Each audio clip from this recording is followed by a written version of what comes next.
What do you love to do? What makes you happy? Maybe you love cooking. Maybe you love music. Maybe you love sports or video games or reading. Did you know you can use the things you love to learn English faster and easier? Today, I'm going to teach you a secret about learning English, a secret that will make learning fun. Hi, everyone. I'm Sadie. Welcome to Artificial Fluency Podcast. Before we start, I want to say something from my heart. I upload new videos to our channel every day for you to learn and grow. Don't forget to support me so I can continue doing this. You can help me see our channel in front of more people by subscribing, becoming a member, liking, and commenting on each of my videos. Please don't forget to do these. Thank you so much. Today, we're going to talk about something exciting: learning English through your passions. What is a passion? A passion is something you love, something that makes you happy, something you enjoy doing. Maybe your passion is cooking, or soccer, or painting, or movies, or animals, or music. Everyone has something they love, and today I will show you how to use your passion to learn English better and faster. This is an A1 to A2 level episode. That means I will use very simple English, short sentences, easy words. You don't need to understand every word. Just listen. Just enjoy. Learning English doesn't have to be boring. Learning English can be fun. Let's begin. If you liked this lesson, don't forget to hit the like button, comment, and subscribe to the channel so you can keep improving your English with us. Let me ask you something. Do you like studying from textbooks? Do you like memorizing grammar rules? Do you like repeating words again and again? Probably not, right? Most people don't like this. It's boring. It's tiring. It feels like work. You sit with a book, you read, you memorize, you repeat. At first, you feel motivated. You think, I will learn English. I will study every day. But after a few days, you feel tired. After a few weeks, you feel bored. You think, this is too hard. This is not fun. I don't want to do this anymore. And slowly you stop. You give up. This happens to many people. Many, many people. But here's the important thing. It's not your fault. The problem is not you. The problem is the method, the way you're learning. Let me explain why textbook learning is difficult. Reason 1, no emotion. When you study from a textbook, there's no emotion, no feeling, no excitement. You learn words like table, chair, pen. These words are useful, but they don't make you feel anything. You learn sentences like, the cat is on the table. Okay, but so what? You don't care about this cat. You don't care about this table. Without emotion, learning is hard. Your brain doesn't remember things that don't make you feel something. Reason 2, not personal. Textbooks teach everyone the same things, the same words, the same sentences. But you are unique. Your life is unique. Your interests are unique. Maybe the textbook teaches words about business, but you don't care about business. You care about art. The textbook is teaching you things that don't match your life, so it feels useless. Reason 3, not real. Textbooks often teach English that sounds strange, not natural, not real. Native speakers don't talk like textbooks. They use different words, different expressions, different grammar. So you study the textbook, but then you listen to real English, and it sounds completely different. You think, I studied so much, but I still don't understand. This is frustrating, very frustrating. So let me say it again. If you feel like learning English is boring and hard, it's not your fault. The problem is the method. Now, let me show you a better way, a more fun way, a more natural way. Passion-based learning is simple. It means learn English through the things you love. Instead of studying boring textbooks, you study things that interest you. Let me give you examples. Example 1. You love cooking. If you love cooking, watch cooking videos in English. Listen to chefs talk. Read recipes in English. Learn words like chop, stir, boil, delicious, spicy. These words are useful for you because you use them in your real life. When you cook, you can practice. You can say, I'm chopping onions. I'm adding salt.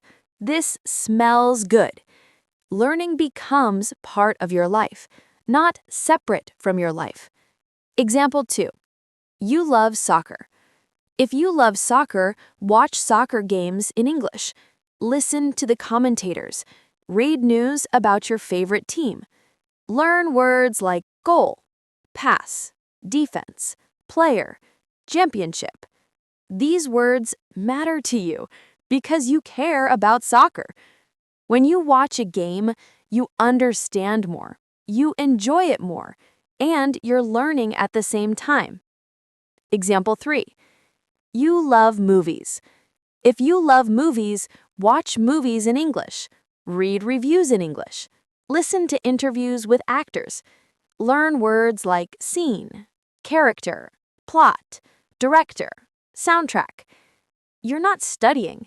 You're enjoying yourself, but you're also learning. Do you see the pattern? When you learn English through your passion, 3 amazing things happen. Thing 1, you feel motivated. When you're learning about something you love, you want to learn. You're excited. You're curious. You don't need to force yourself. You don't need discipline. You naturally want to keep going. Thing 2, you remember better. When you learn something with emotion, with excitement, with joy, your brain remembers it better. If you love plants and you learn the word bloom, you'll never forget it. Why? Because it connects to something you care about. But if you learn a random word from a textbook, you forget it quickly because it means nothing to you. Thing 3, you sound more natural. When you talk about your passion, your voice changes. You speak with more energy, more confidence, more feeling. You stop worrying about grammar, you focus on expressing your ideas. And this is exactly how natural English sounds. Let me tell you something important. When your heart opens, your words come out more easily. What does this mean? It means when you talk about something you love, speaking becomes easier. The words flow. The fear disappears. You're not thinking, is my grammar correct? Am I making mistakes? You're thinking, I want to share this. I want to tell you about this amazing thing. And that is when real learning happens. If you liked this lesson, don't forget to hit the like button, comment, and subscribe to the channel so you can keep improving your English with us. Okay, so you understand passion-based learning. Now let's talk about how to do it. I'm going to give you 4 simple methods. You can start using them today. Method 1, watch and listen in English. Find videos, podcasts, or shows about your hobby in English. You love fitness? Watch workout videos in English.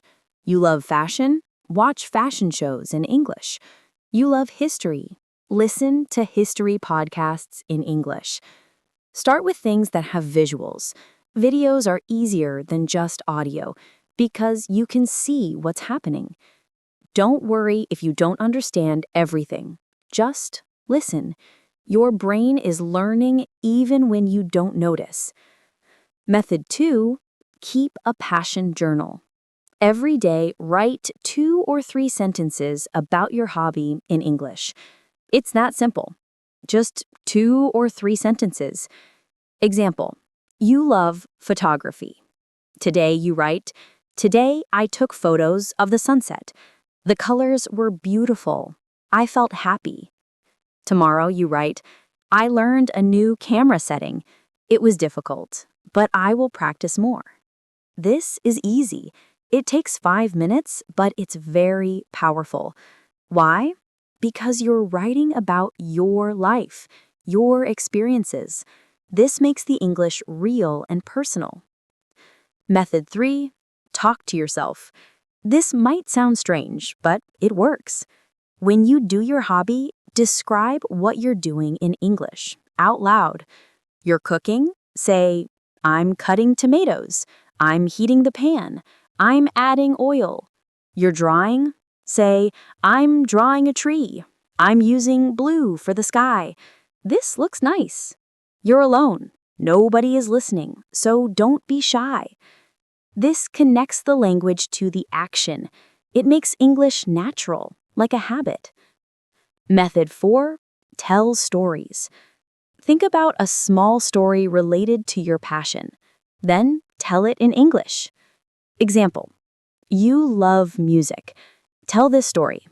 "The first time I played guitar, I was 12 years old.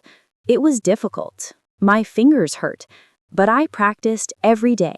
Now I can play many songs. Music makes me happy." Simple story, simple English, but it uses grammar naturally. It uses vocabulary naturally, and it's meaningful to you. These 4 methods are easy. You don't need special materials. You don't need a teacher. You just need your passion and a little time each day. Now, I want to talk about fluency. Many English learners have the wrong idea about fluency.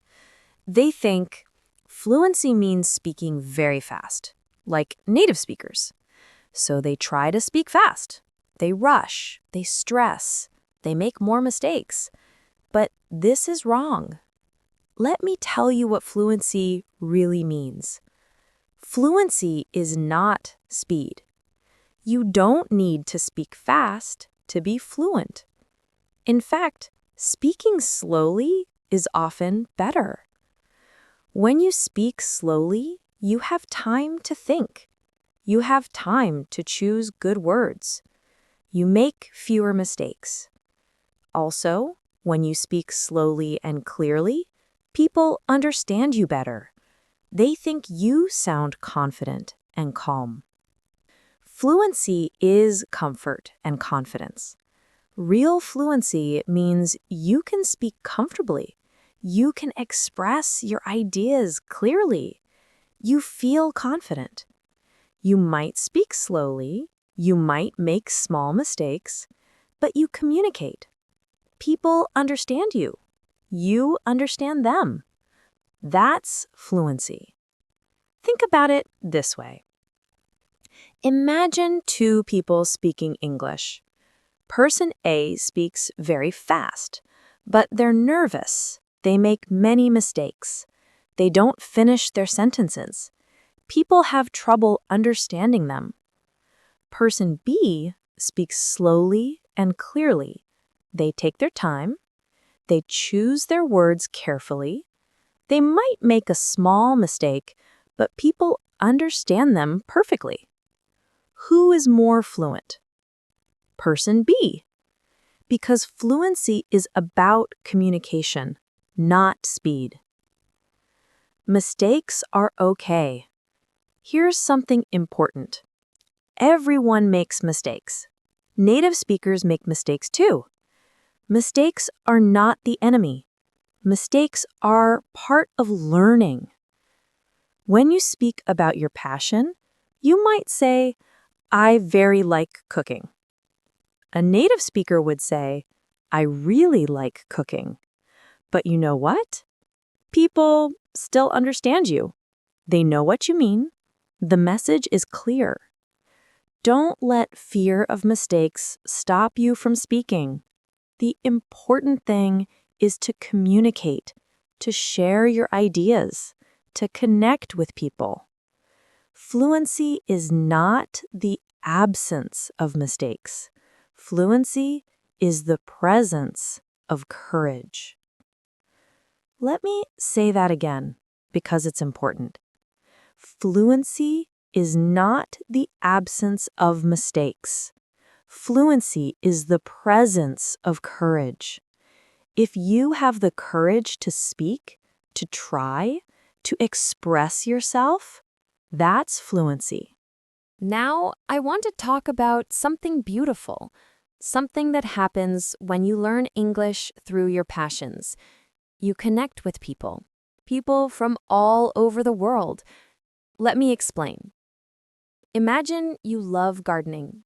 You learn English words about plants, seeds, soil, flowers. Then you find a gardening group online. People from England, America, Australia, India, Japan, all talking about gardening in English. Suddenly, you have friends all over the world, friends who share your passion. You can ask questions. How do I grow tomatoes? They help you. You can share your success. Look at my roses. They're beautiful. They celebrate with you. English becomes a bridge that connects you to people you would never meet otherwise. This is so powerful, so meaningful. You're not learning English just to pass a test. You're learning English to share your passion with the world. This gives you a strong why, a strong reason to keep learning. Your why is, I want to share my love of music with people around the world. Or, I want to learn from chefs in different countries. Or, I want to discuss books with readers everywhere. When you have a strong why, learning becomes easy because you want to learn. You need to learn to achieve your goal. Also, something beautiful happens. When you talk about your passion with others, they see your joy. They see your excitement. They feel it. And this inspires them. Maybe someone was feeling sad, but they listen to you talk about your hobby with so much love, and they feel better. They feel inspired. You give them courage to pursue their own passions. This is the true power of language. Not perfect grammar, not fancy words, but connection, emotion, sharing joy. We have talked for 30 minutes today about learning English through your passions. Let me remind you of the most important ideas. 1. Traditional textbook learning is boring because it has no emotion, it's not personal, and it's not real. 2. Learn English through things you love. This makes learning fun, easy, and natural. 3. Use 4 methods. Watch videos, keep a journal, talk to yourself, and tell stories. 4. Fluency is not speed. Fluency is comfort, confidence, and courage. 5. English connects you to people who share your passions all over the world. I want to give you homework. Very simple homework.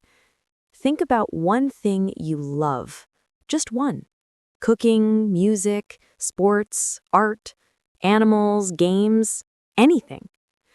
Now, this week, do one English activity related to your passion. Watch one video about your hobby in English. Or write 3 sentences about it in English. Or find one article about it in English. Just one small thing. That's all.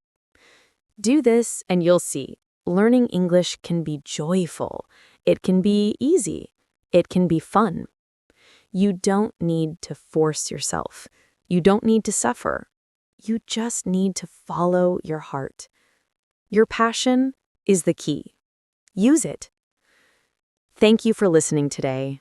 Thank you for being here. Thank you for wanting to grow. You're doing amazing. I'm so proud of you. Remember, when your heart opens, your words come out more easily. This is Sadie, and I'll see you in the next episode. Until then, enjoy your passions and enjoy English. You've got this. Goodbye. Have you ever walked into a room and felt like you don't belong? Like everyone else fits together perfectly, but you're different? Maybe you're quieter than others, or maybe you think differently, or maybe you just feel like you don't fit in. If you've ever felt this way, today's episode is for you. Hi everyone, I'm Sadie. Welcome to Artificial Fluency Podcast. Before we begin, I want to say something from my heart. I upload new videos to our channel every day for you to learn and grow. Don't forget to support me so I can continue doing this. You can help me see our channel in front of more people by subscribing, becoming a member, liking, and commenting on each of my videos. Please don't forget to do these. Thank you so much for being here. Today, we're going to talk about something very important: being different. Many people feel different from others. Maybe you feel different because of your personality, maybe because of your interests, maybe because of the way you think or the way you see the world. And often, people think being different is bad. They try to hide it, they try to change themselves, they try to fit in with everyone else. But today, I want to share a different message with you. If you're different, be different. Don't hide it. Don't apologize for it. Celebrate it. This is an A2 to B1 level episode. I'll use simple English, but I'll also introduce some new words and ideas. Don't worry if you don't understand everything perfectly. Just listen and enjoy. The message today is also important for learning English. Many English learners worry. My accent is different. I speak differently than native speakers. I sound strange. But here's the truth. Your unique voice is beautiful. Your way of speaking is part of who you are. Don't try to completely erase your identity. Be proud of your voice, even if it sounds different. Are you ready? Let's talk about why being different is actually your greatest strength. If you liked this lesson, don't forget to hit the like button, comment, and subscribe to the channel so you can keep improving your English with us. Let's start by talking about what it feels like to be different. Maybe you walk into a party and everyone is laughing and talking loudly, but you prefer to sit quietly and observe. You feel out of place.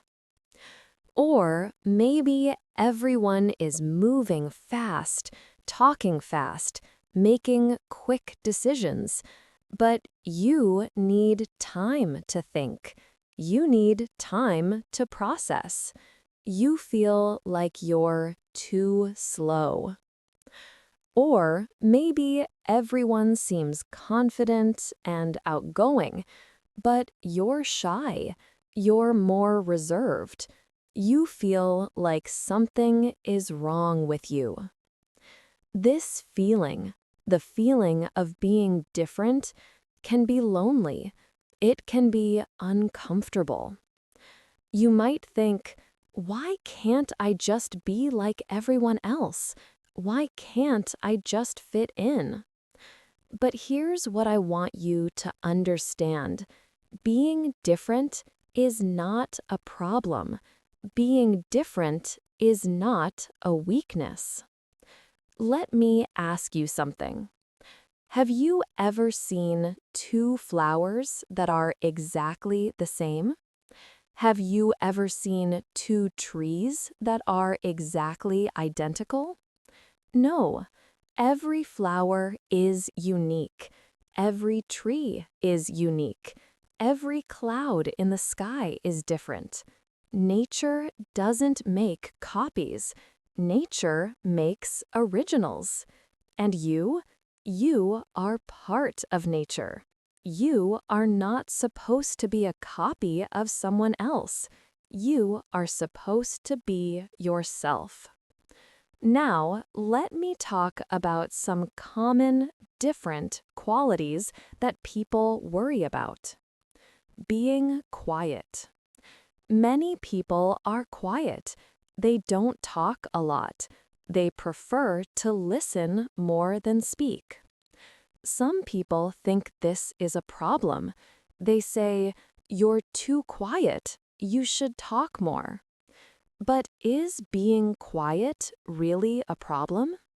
No. Quiet people often see things that others miss. They notice details. They think deeply. They process information carefully before speaking. Being quiet is not a weakness.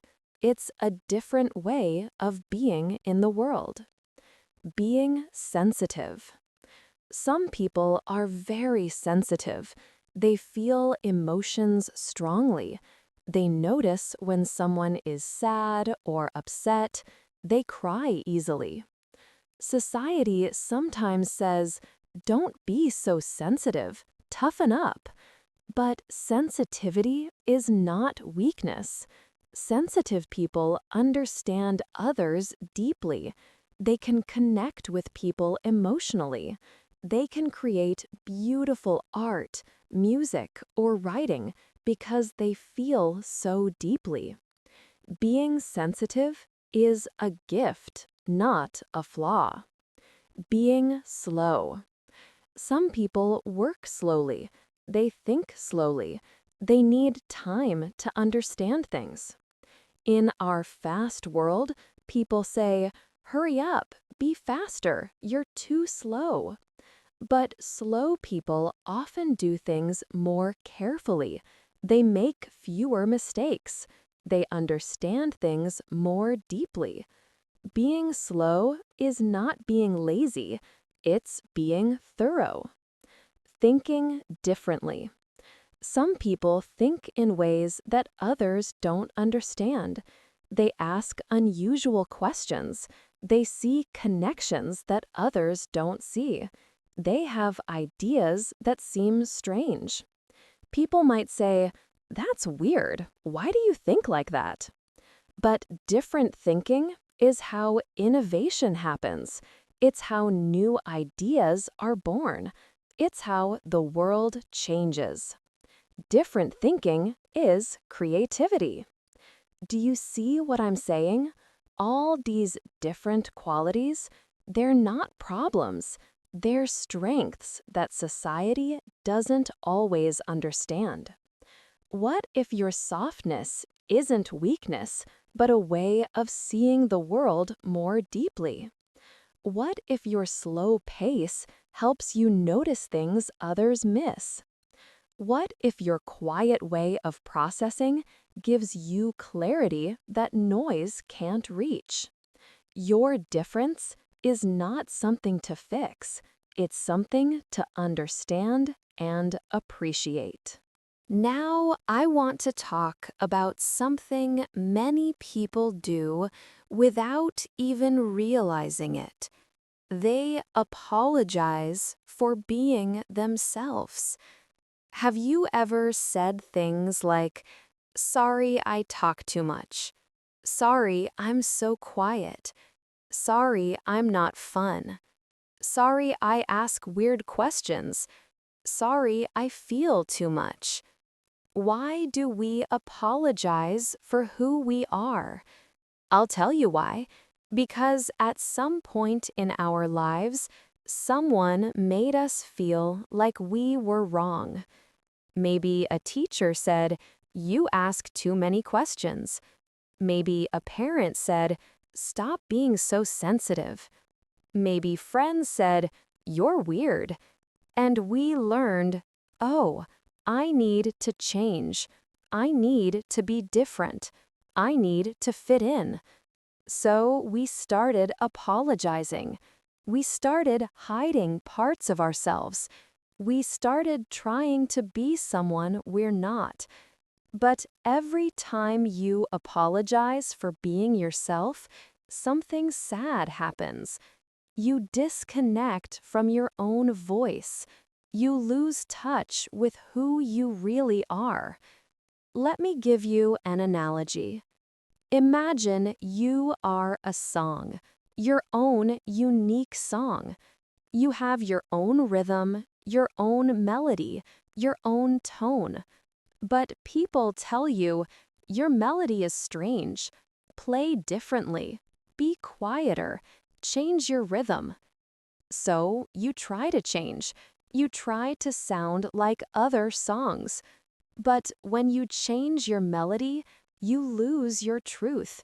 You become background noise, just like every other song. Is that what you want? To be background noise? Or do you want to be your own, honest, authentic song?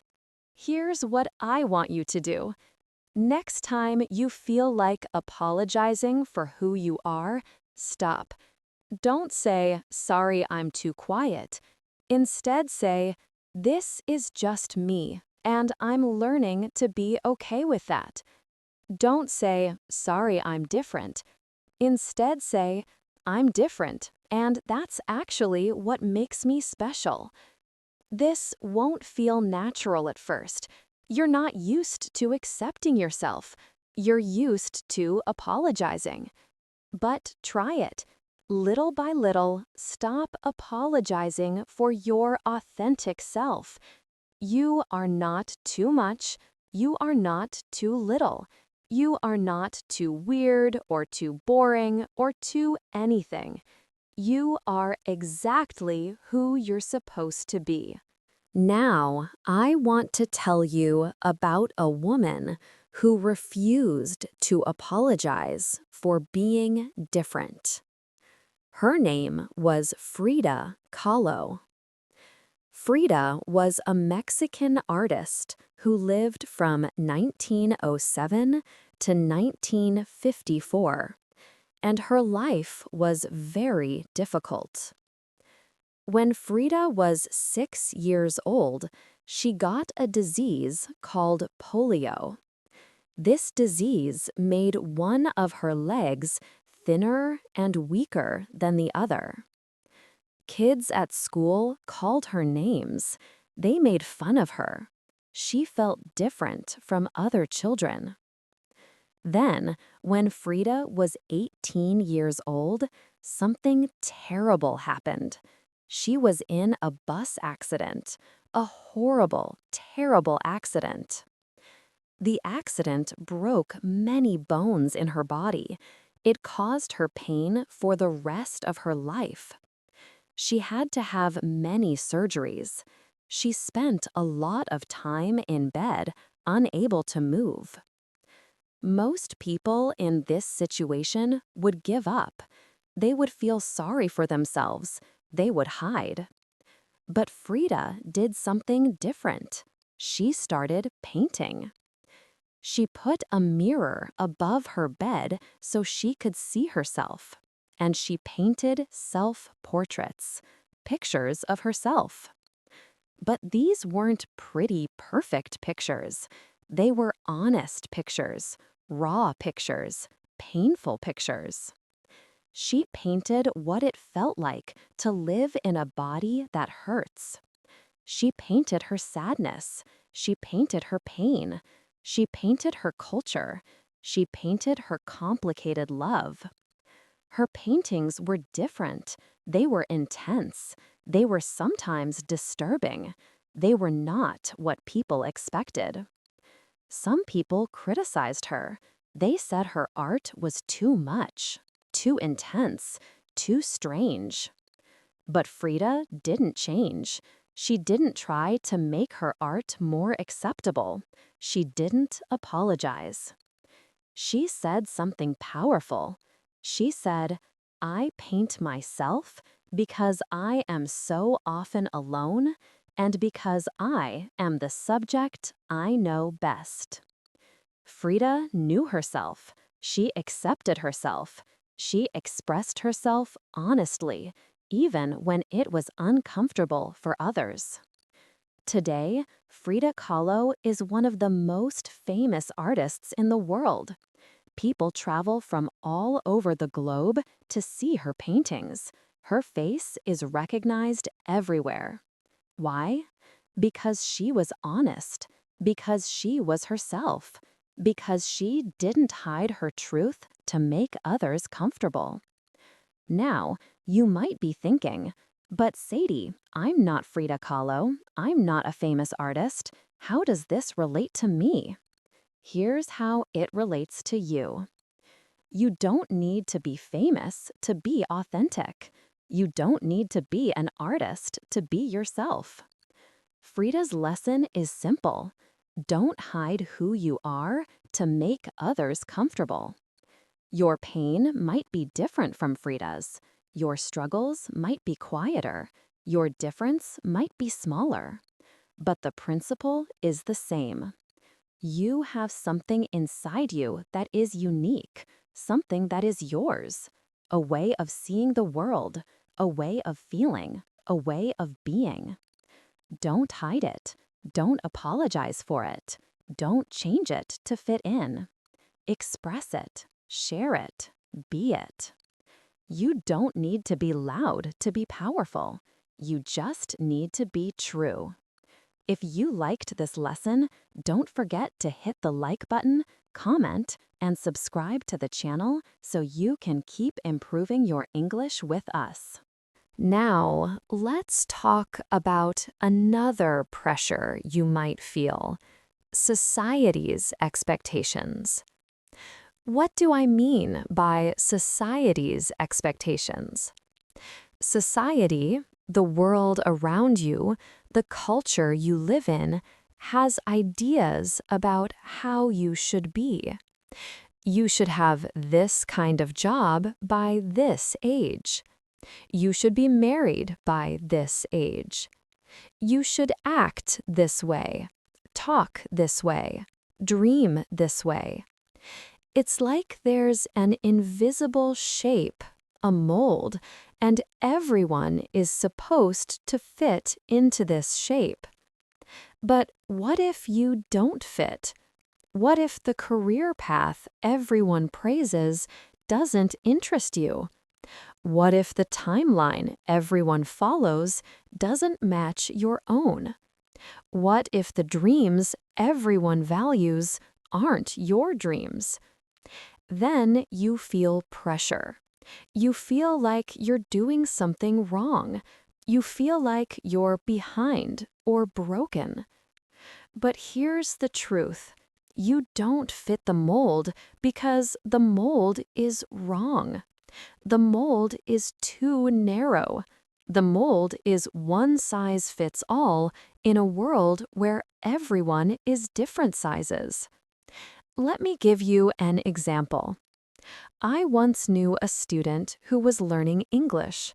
She was 43 years old. At first, she felt embarrassed. She thought, everyone else started learning English when they were young. I'm too old. I'm behind. She compared herself to younger students and felt bad. But one day, she realized something. She wasn't behind. She was just on her own path, her own timeline. She learned English at 43 because that's when she was ready. That's when it made sense for her life. And you know what? Her life experience made her learning deeper and more meaningful. She brought wisdom to her studies that younger students couldn't bring. She wasn't behind. She was exactly where she needed to be. This is true for you too. Maybe you're not following the typical path. Maybe you're doing things in your own order, at your own pace. That's okay. That's not wrong. That's your life. Life doesn't have to be neat and explainable. Life can be messy, curious, and completely unique. You don't need to answer questions like, where will you be in 5 years, with a perfect plan?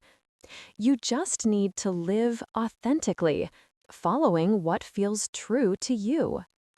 The next time you feel pressure to fit into someone else's mold, pause.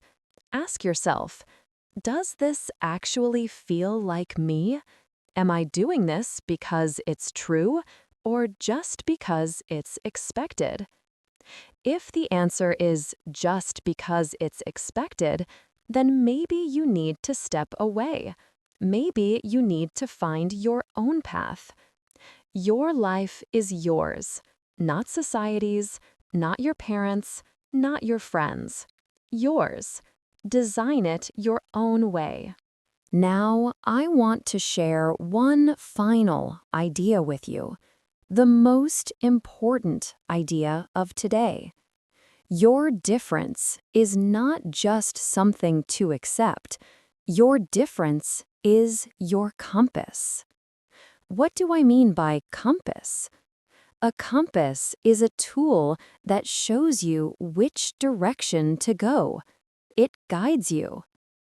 Your difference, the things that make you unique, can guide you to your purpose. Let me explain.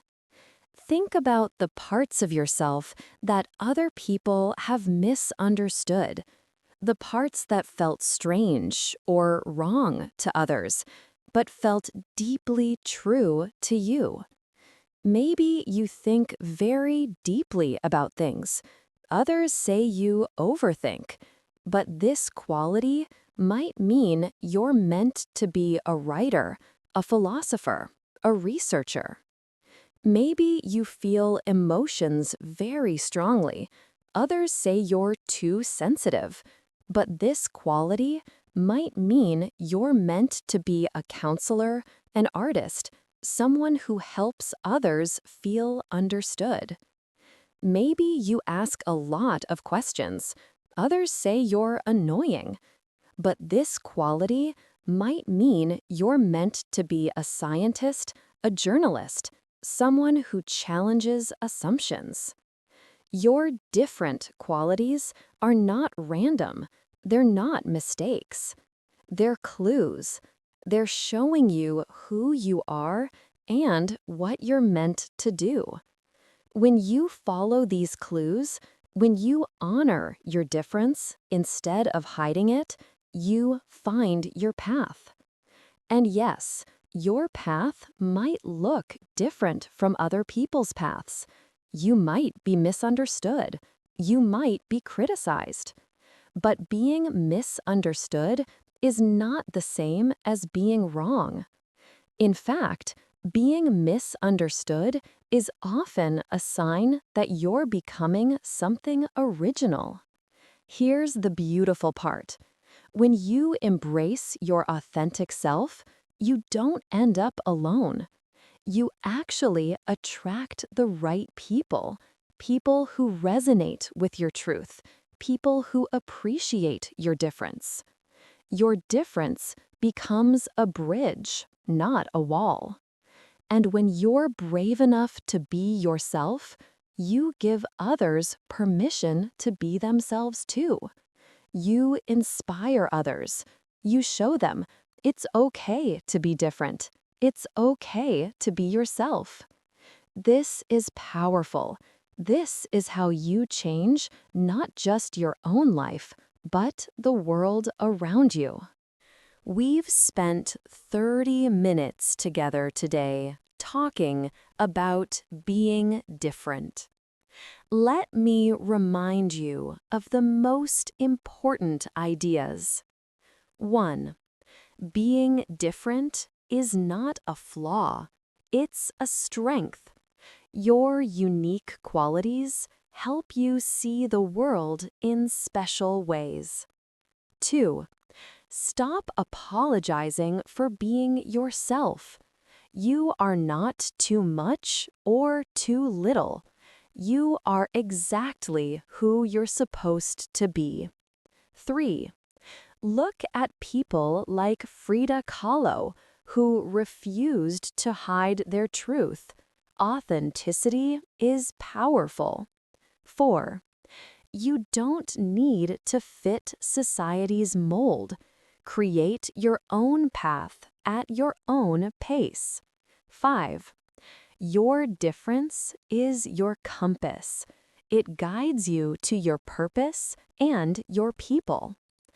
I want you to remember something very important. The world doesn't need another copy. The world needs the original you. Your voice matters. Your perspective matters. Your way of being matters. Even if you feel different, even if you feel like you don't belong, you are valuable. You are important. You are needed. Be yourself, fully, completely, unapologetically. If you're different, be different. Don't hide it. Don't apologize for it. Celebrate it. Thank you for listening today. Thank you for being here. Thank you for being you. I'm proud of you. The world is better because you're in it, exactly as you are. This is Sadie, and I'll see you in the next episode. Until then, remember, you don't have to fit in. You just need to be you. And that is more than enough. Take care, beautiful soul. Have you ever wanted to do something, learn a skill, start exercising, read more books, but you just didn't do it? You thought about it, you planned it, but you didn't start. Or maybe you started, but after a few days, you stopped. Why does this happen, and how can we change it? Today, we're going to talk about self-discipline and success, how to actually achieve the things you want to achieve. Hi, everyone. I'm Sadie. Welcome to Artificial Fluency Podcast. Before we begin, I want to say something from my heart. I upload new videos to our channel every day for you to learn and grow. Don't forget to support me so I can continue doing this.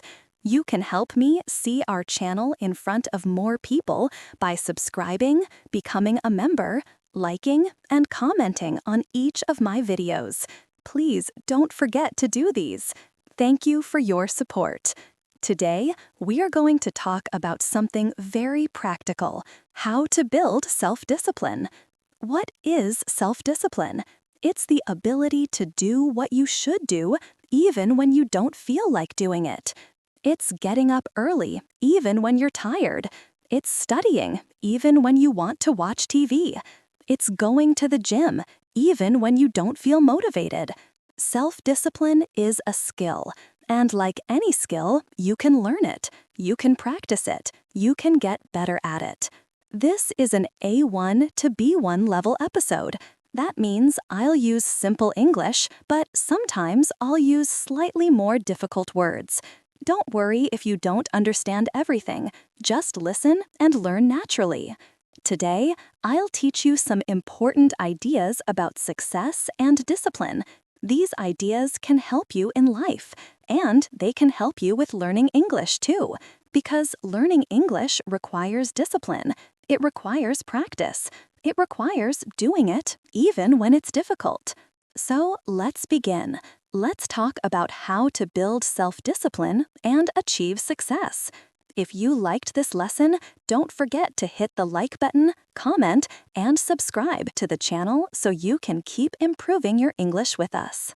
Let me start with a question. Do you want to be successful? Of course! Everyone wants to be successful. Everyone wants to achieve their goals. But here's the problem. Everyone wants success, but not everyone wants the process. What do I mean by process? The process is the work, the steps, the effort, the time. Let me give you an example. Imagine a mountain, a beautiful mountain. At the top, there's an amazing view. You can see everything. It's beautiful, it's peaceful, it's wonderful. Everyone wants to be at the top of the mountain. Everyone wants that beautiful view. But to get to the top, you have to climb. You have to walk up the mountain. This is hard. Your legs hurt. You get tired. You feel like giving up. This is the process, the climb. Success is the same. Everyone wants the result, the good job, the skills, the achievement, but not everyone wants to do the hard work to get there. Here's what I want you to understand. The hard part is the important part. Let me explain. When you do something difficult, you grow. When you do something uncomfortable, you become stronger. Think about exercise. When you lift weights, your muscles hurt. This feeling is uncomfortable. But that uncomfortable feeling, that's your muscles growing stronger. It's the same with everything in life. When you study English and it's difficult, your brain is growing. When you speak English and you feel nervous, you're becoming braver. The discomfort is where growth happens. Now, I know what you're thinking. You're thinking, but Sadie, I don't like discomfort. I want things to be easy. I understand. Everyone feels this way. I feel this way too. But here's the truth. If you stop when things get hard, you'll never reach your goal. Imagine you're climbing that mountain. Halfway up, you feel tired. Your legs hurt. You think, this is too hard. I'm going to go back down. So you give up. You go back down. What happens? You never see the beautiful view.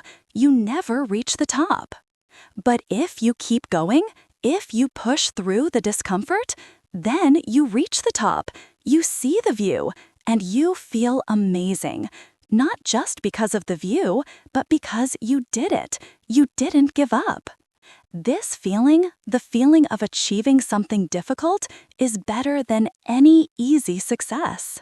So remember, don't avoid discomfort, embrace it. When something feels difficult, say to yourself, this difficulty means I'm growing. Now, let me talk about another problem, a problem that stops many people from starting. The problem is this. People wait until they feel ready. They think, I'll start when I feel confident, or I'll start when I have more time, or I'll start when I know more. But here's the secret. You will never feel completely ready. Nobody feels ready when they start something new. Nobody. Let me give you an example. Imagine someone wants to start a podcast. They want to talk into a microphone and share their ideas. But they think, I'm not ready, my voice isn't good enough, I don't know what to say, people won't like it. So they wait. They wait for confidence. They wait to feel ready. But that feeling never comes. Days pass, weeks pass, months pass. They still haven't started. Why? Because they're waiting for a feeling that only comes after you start, not before. Here's the truth. Confidence comes from action. You don't feel confident first and then act. You act first and then you feel confident. Let me tell you a real story. A woman was asked to host a podcast. She felt scared. She thought, I can't do this. I'm not ready. What if I make mistakes? What if people don't like my voice? What if my accent sounds strange? She almost said no. But her friend told her something important. He said, nobody ever feels ready the first time. You just have to start. Then it gets easier. So she decided to try. She recorded the first episode. It was difficult. She felt nervous. She made mistakes. But she did it. Then she recorded the second episode. It was a little easier. By the third episode, even easier. Now, after many episodes, she feels confident. She enjoys it. She's good at it. But that confidence didn't come before she started. It came because she started. This is true for everything. You won't feel ready to speak English until you start speaking. You won't feel ready to exercise until you start exercising. You won't feel ready to change your life until you start changing it. So here's my advice. Start before you feel ready. Do the thing you're afraid of. Do the thing you've been postponing. Yes, you'll make mistakes. Yes, it will be uncomfortable. Yes, you might not be perfect. But so what? That's normal. That's part of learning. Every expert was once a beginner. Every confident person was once scared. Every successful person once felt like they weren't ready. The difference? They started anyway. You're learning English right now. Maybe you don't feel ready to speak. Maybe you feel shy. Maybe you think your English isn't good enough. But if you wait until you feel ready, you'll wait forever. Start now. Speak now, even if it's not perfect, even if you make mistakes. Because the only way to get better is to practice, and you can't practice if you never start. Now, let me talk about another important idea: small steps. Many people think success requires big changes, big efforts, big actions.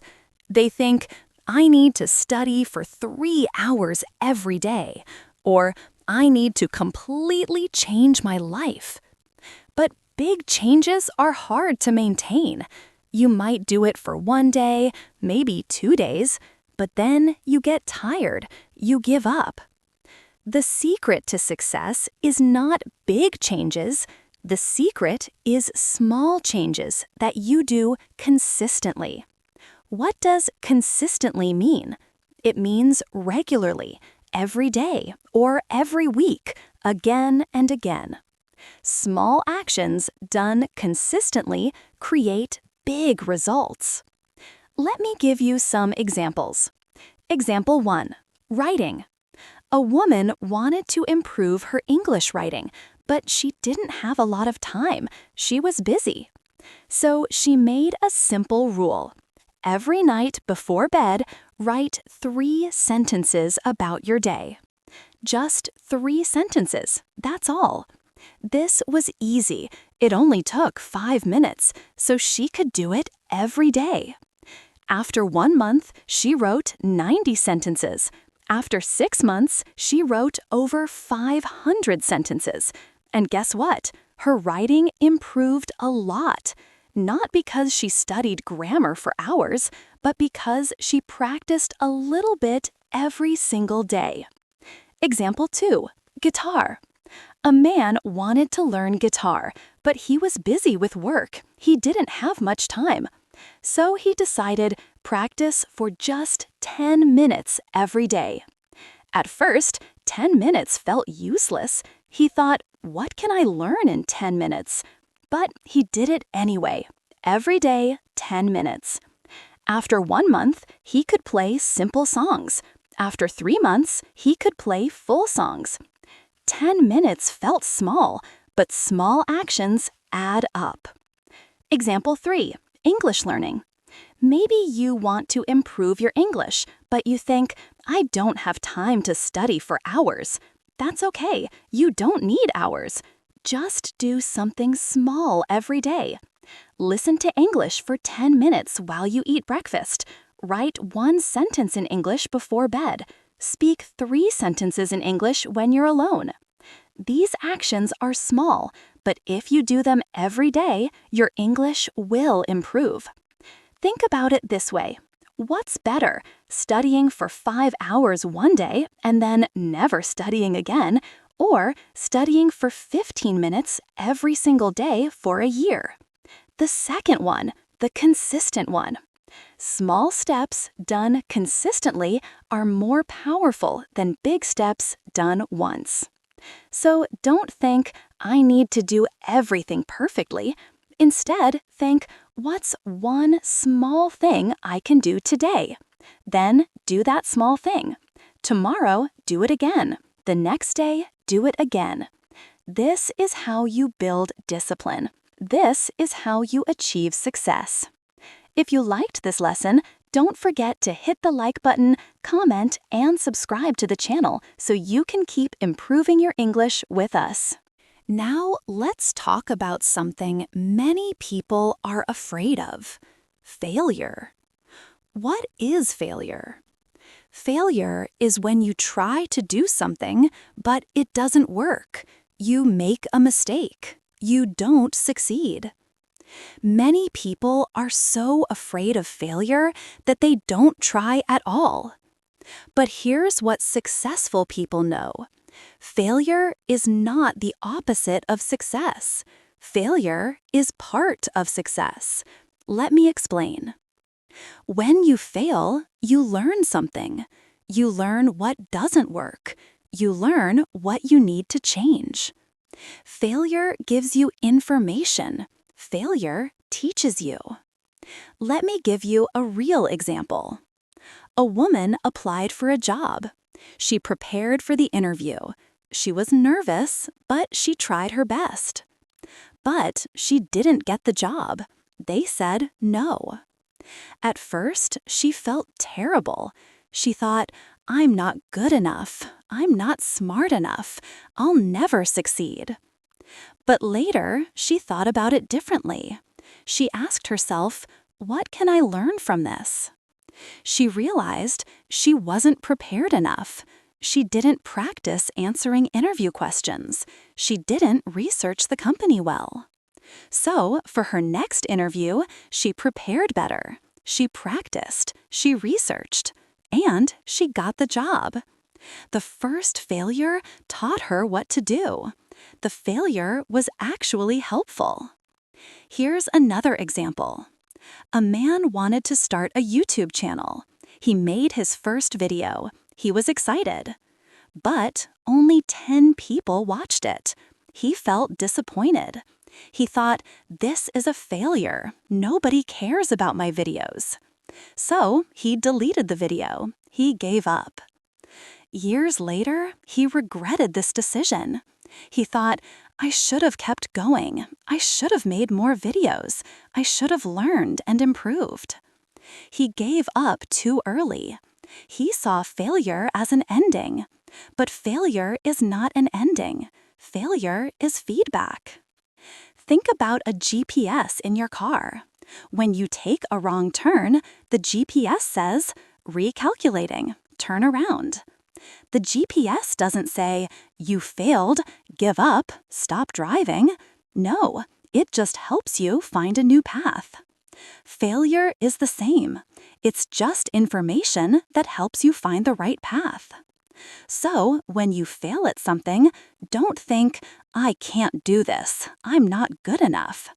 Instead, think, this didn't work. What can I learn? What should I try differently? This is how you grow. This is how you improve. Remember, every successful person has failed many times. The difference is they didn't stop. They learned from their failures and tried again. So don't be afraid of failure. Embrace it, use it, learn from it. Now I want to talk about two more important ideas: comparison and rest. Let's start with comparison. Many people look at other people and feel bad about themselves. They see someone who is more successful, more fit, more talented, and they think, I'm behind, I'm not good enough, everyone else is better than me. This is especially common on social media. You see people posting about their achievements, their happiness, their perfect lives. But here's what you need to remember. You're only seeing their highlights, their best moments. You don't see their struggles, their failures, their difficult days. You're comparing your whole life, including all the messy, difficult parts, to their best moments. That's not fair. Also, everyone has a different timeline, a different path. Some people succeed quickly. Some people take more time. Maybe your friend learned English in 2 years, but it's taking you 3 years. Does that mean you're failing? No, it just means you have a different timeline. Maybe someone else got their dream job at age 25, but you're 30 and still looking. Does that mean you're behind? No, you're just on your own path. Success is personal. Your journey is unique to you. Stop comparing your chapter 3 to someone else's chapter 20. Stop looking at other people's lanes while you're running your own race. Focus on your own progress. Ask yourself, am I better than I was yesterday? Am I better than I was last month? If the answer is yes, then you're succeeding. You're growing. Your speed doesn't matter. Your path doesn't need to look like anyone else's path. Just keep moving forward at your own pace. Now let's talk about rest. Many people think success means working all the time, never stopping, never resting. But this is wrong. Rest is not the opposite of hard work. Rest is part of hard work.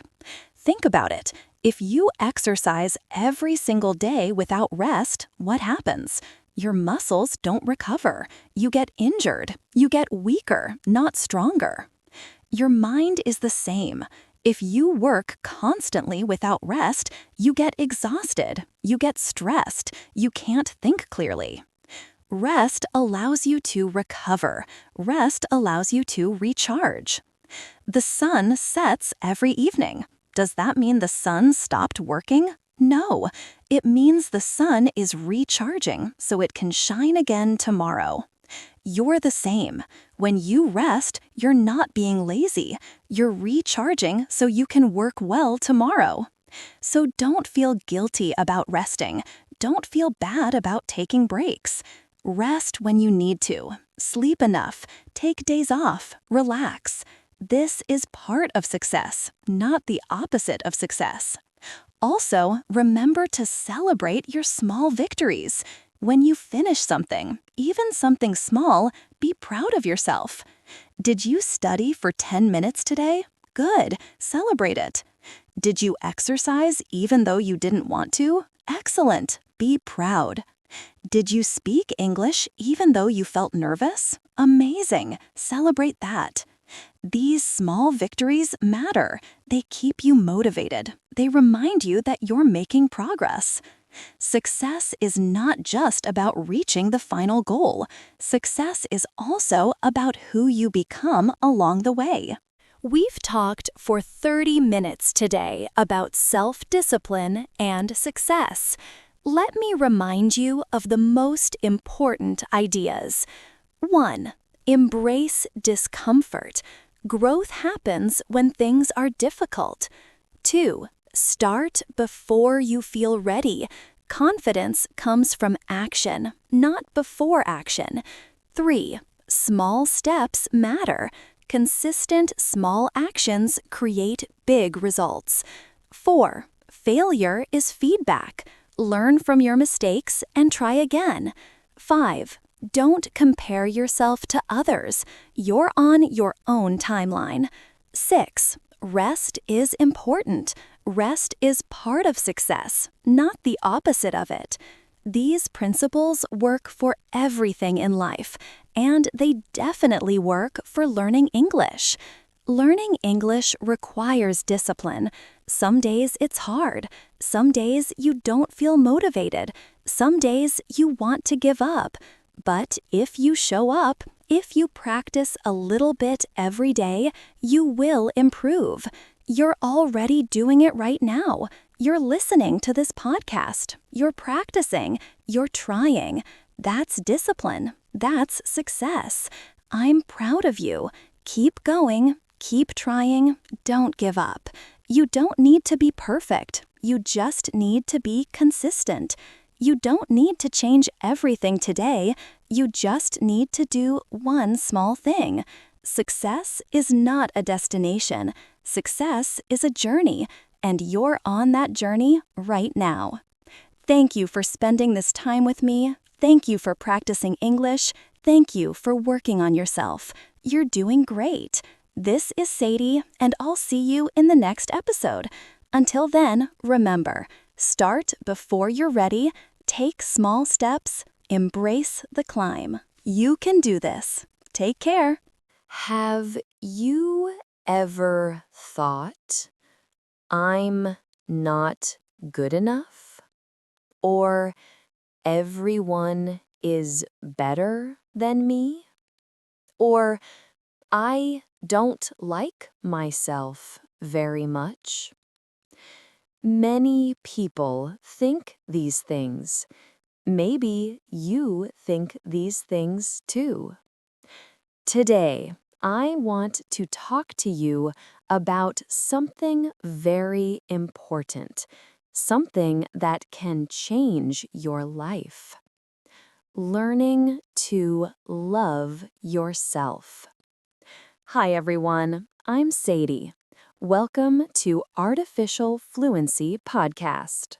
Before we begin, I want to say something from my heart. I upload new videos to our channel every day for you to learn and grow.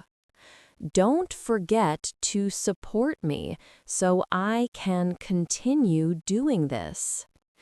You can help me see our channel in front of more people by subscribing, becoming a member, liking, and commenting on each of my videos. Please don't forget to do these. Thank you so much. Today, we will talk about loving yourself. This is not easy. Many people don't love themselves. Many people are very hard on themselves, very critical. What does critical mean? It means you always see the bad things. You always think you are not good enough. Today, I will help you change this. I will teach you how to be kind to yourself, how to love yourself. I will use very simple English, short sentences, easy words. You don't need to understand everything. Just listen, just relax. This topic is about feelings, about your heart, about being kind to yourself. Are you ready? Let's begin. Let's begin. If you liked this lesson, don't forget to hit the like button, comment, and subscribe to the channel so you can keep improving your English with us. Let me ask you something. Do you know that voice in your head? The voice that talks to you all day? Everyone has this voice. Sometimes this voice is kind. It says nice things. But for many people, this voice is not kind. This voice is mean. This voice criticizes. What does it say? Maybe it says, "You're not smart," or "You look bad today," or "You made a mistake, you're stupid," or "Everyone is better than you." This voice is very harsh, very hard, very mean. And the sad thing? This voice is your voice. You are talking to yourself this way. Let me give you an example. Imagine you have a friend. Your friend makes a mistake. What do you say to your friend? You probably say, "It's okay. Everyone makes mistakes. Don't worry." You are kind. You are gentle. You are understanding. Now, imagine you make a mistake. What do you say to yourself? Many people say, "I'm so stupid. Why did I do that? I always mess up." See the difference? You are kind to your friend, but you are mean to yourself. Why? Why do we do this? I don't know why, but I know this. It's not fair. It's not right. You deserve kindness too, from other people and from yourself. Let me tell you something important. Your mind should be a safe place, a place where you feel okay, a place where you can rest. But if your mind is always criticizing you, if your mind is always saying mean things, then your mind is not safe. It's like a war inside your head, and you cannot grow in a war. You cannot heal in a place that feels dangerous. So, the first step to loving yourself is this.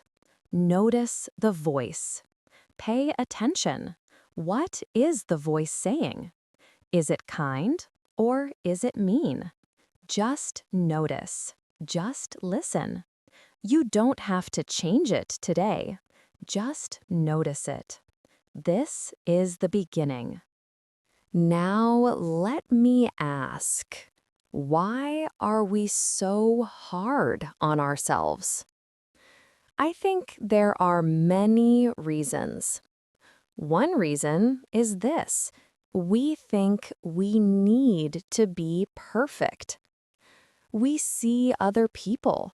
They look happy, they look successful, they look perfect.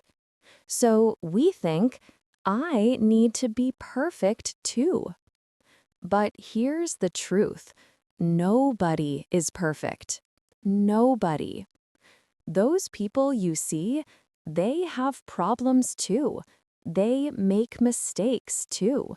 They feel bad sometimes too. But we only see the outside. We don't see their struggles, their fears, their sad days. So we compare. We think, they are better than me. But this is not true. This is not fair to yourself. Another reason we are hard on ourselves, we think we need to earn love. What does earn mean? It means you work for something. You get it because you did something good. Many people think, if I am successful, then I am worthy of love. Or, if I look good, then people will love me. Or, if I am perfect, then I will love myself. But this is wrong. Love is not something you earn. Love is something you deserve, always, just because you exist. You don't need to be perfect. You don't need to be successful. You don't need to look a certain way. You are worthy of love right now, today, as you are. Let me say that again because it's important. You are worthy of love right now, today, as you are. Not tomorrow when you lose weight, not next year when you get a better job, not when you finally fix all your problems. Right now. This is hard to believe, I know, because we are taught to think differently. But it's true. You are enough. Now, let's talk about something many people struggle with: appearance, how you look. Many people look in the mirror and feel bad. They think, I don't look good.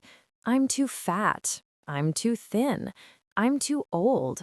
I'm not pretty. I'm not handsome. The mirror becomes a test. Every day you look in the mirror, and every day you judge yourself. This is very tiring, very painful. Let me tell you something. You are not your face. You are not your body. You are not your appearance. What does this mean? It means, yes, you have a body. Yes, you have a face. But that's not who you are. Who you are is inside. You are your kindness, your laugh, your thoughts, your feelings. You're your heart. You are the way you make people feel when they talk to you. You are the warmth in your voice when you say, I understand. You are the joy in your eyes when you smile. These things, you cannot see them in a mirror, but they are the real you. Let me tell you something about a woman named Frida Kahlo. Frida was a painter from Mexico. She lived a long time ago. Frida had many problems in her life. She was sick, she was in pain, she had a difficult life. And Frida's face? It was not what people called perfect. She had thick eyebrows, she had facial hair, she looked different. But Frida didn't hide. She didn't try to look like everyone else. Instead, she painted herself. Many, many times. She painted her truth, her pain, her strength. Frida said, I paint myself because I am so often alone and because I am the subject I know best. Frida loved herself, not because she looked perfect, but because she knew herself. She accepted herself. Today, Frida is famous. People love her art. People love her courage. So, what can we learn from Frida? We can learn this. Don't waste your life worrying about how you look. Your appearance will change. You will get older. Your body will change. This is normal. This is life. But who you are inside, your heart, your kindness, your spirit, that doesn't change. That's the real you. The next time you look in the mirror, try something different. Don't ask, what's wrong with me? Instead, ask, what do I need today? What would make me feel good today? Maybe you need rest. Maybe you need water. Maybe you need to go outside. Maybe you need to talk to a friend. Take care of yourself, not to look perfect, but to feel good. If you liked this lesson, don't forget to hit the like button, comment, and subscribe to the channel so you can keep improving your English with us. Now, let's talk about the past. Everyone has a past. Everyone has made mistakes. Maybe you said something mean to someone. Maybe you made a bad choice. Maybe you hurt someone. Maybe you failed at something. And now you feel bad. You feel shame. You feel guilty. That feeling stays with you. It's like a heavy bag you carry everywhere. And that voice in your head, it says, you are a bad person.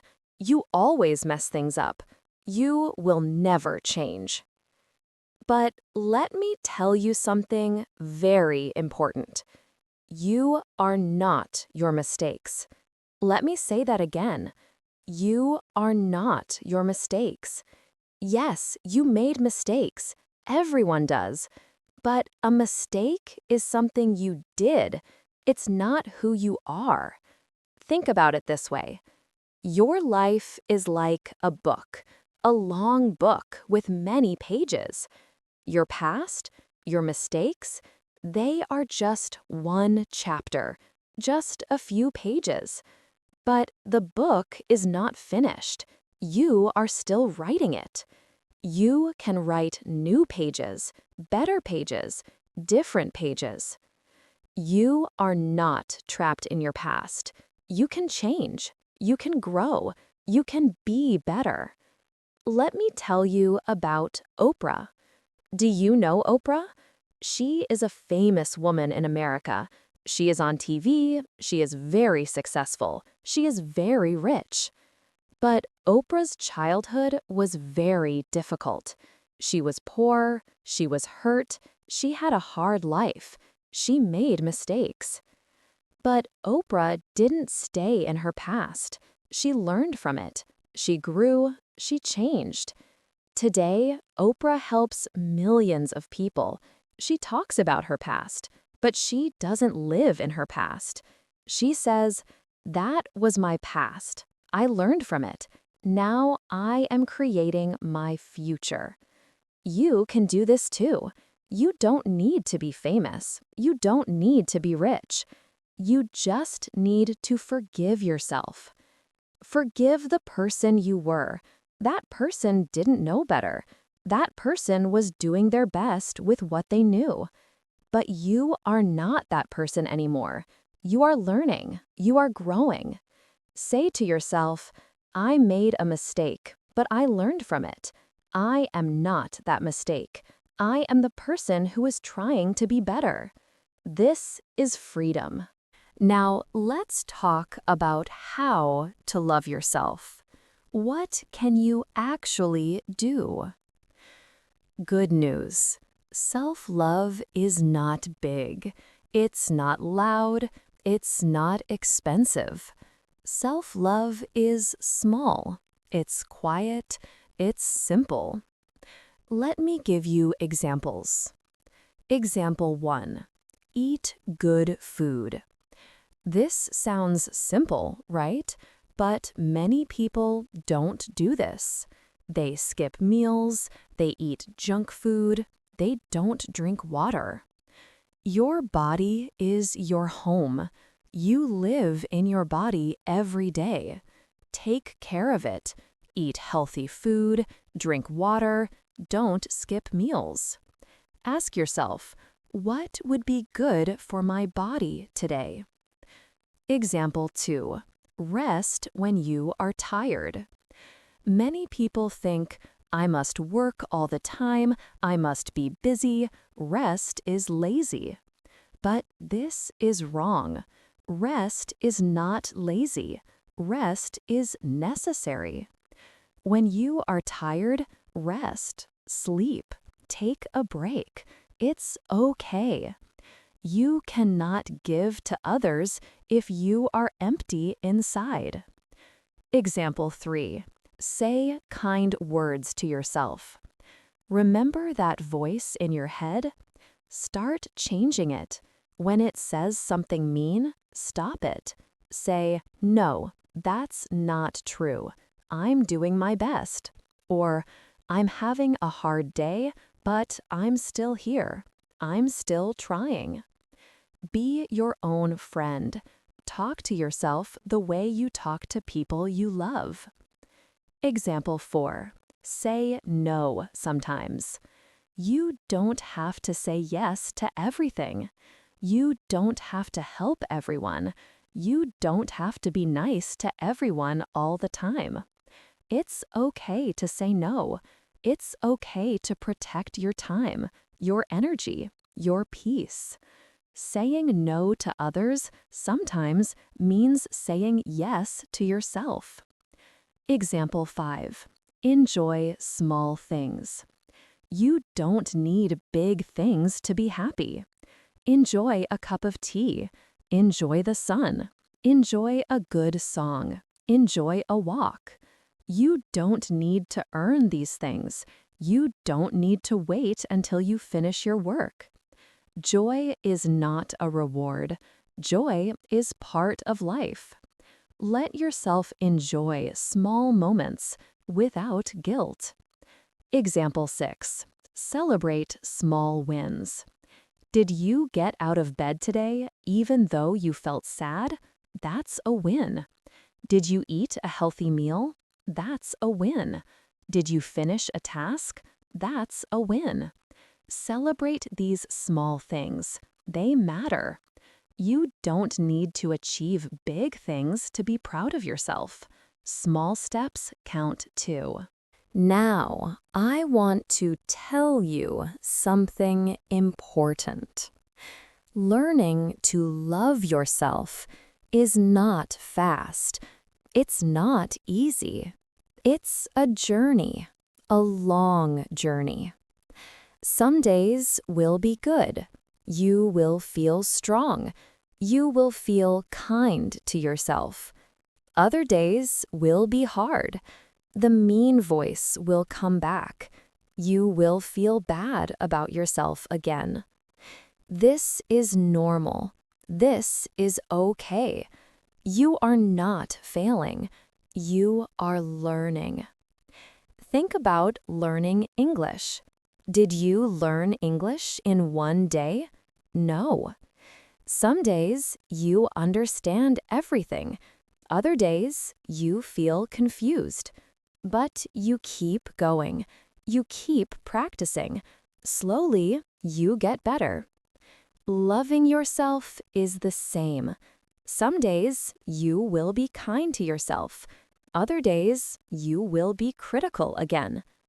But if you keep trying, if you keep practicing, you will get better. Little by little, day by day. Here's what I want you to remember. You don't need to be perfect. You just need to be trying. You don't need to love yourself 100% today, just 1% more than yesterday. That's enough. You are doing great. You are learning. You are growing. Be patient with yourself. Be gentle with yourself. Good things take time. Good things need roots first. You are building those roots right now. We talked for 30 minutes today about loving yourself, about being kind to yourself. Let me remind you of the most important things. 1. Notice the voice in your head. Is it kind or mean? 2. You are worthy of love right now. You don't need to earn it. 3. You are not your appearance. You are your heart, your kindness, your spirit. 4. You are not your mistakes. Your past is just one chapter. You are still writing your story. 5. Self-love is small acts. Eat well, rest, say kind words, say no sometimes. Enjoy small things. 6. It's a journey. Be patient with yourself. I want to give you one small challenge. Today, before you go to sleep, say one kind thing to yourself. Just one. I did my best today. I am trying. I am enough. Just one kind sentence to yourself. Can you do that? I believe in you. You are learning English. That takes courage. That takes effort. You are here, listening to me, trying to grow. That's beautiful. You are doing great. Be kind to yourself. You deserve it. Thank you for listening today. Thank you for being here. I am proud of you. This is Sadie. I will see you in the next episode. Until then, remember, you are enough. Right now, today, as you are. Take care of yourself. Love yourself. You deserve it. Goodbye.